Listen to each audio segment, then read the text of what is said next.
อนเป็นย้อนสีมือของไผดินน้ำลมไฟนับมือเปลี่ยนแปลงบ่สมดุล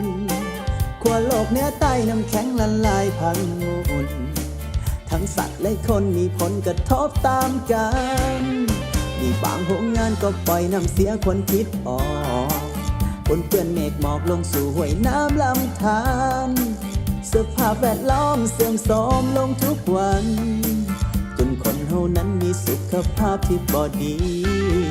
มันถึงเวลาที่เฮาต้องเฮ็ดหยังจักอย่าง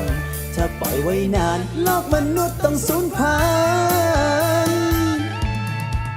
มาจับมือกันปลุกระดมปกป้องโลกของเฮาอย่าปล่อยให้โลกเป็นสีเทาเพราะมือมนุษย์ด้วยกันจงประหยัดน้ำประหยัดไฟอย่าจุดขี้เยื่อทิ่มซะสายอย่าตัดต้นไม้ทำลายแหล่งน้ำลำธา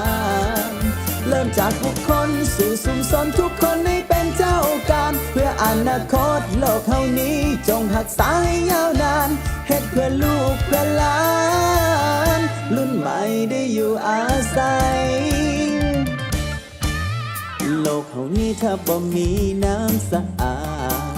บ่มีอากาศบริสุทธิ์มนุษย์ก็ตายคนจนคนรวยล้นฟ้าบ่มีความหมาย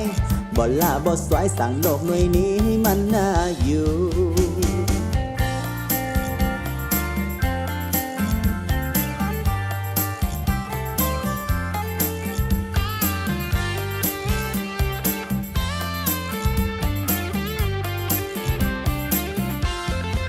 มันถึงเวลาที่เฮาต้องเฮ็ดหยังจักอย่า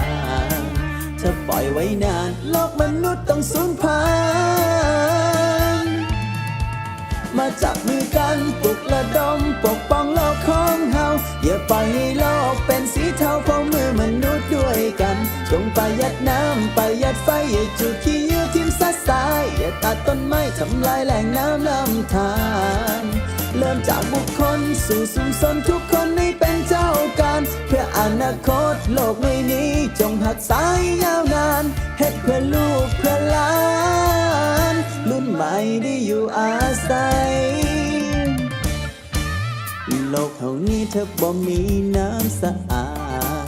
บ่มีอากาศบริสุทธิ์มนุษย์ก็ตายคนจนคนรวยล้นฟ้าบ่มีความหมายบ่ล่าบ่สวยสั่งโลกหน่วยนี้ให้มันน่าอยู่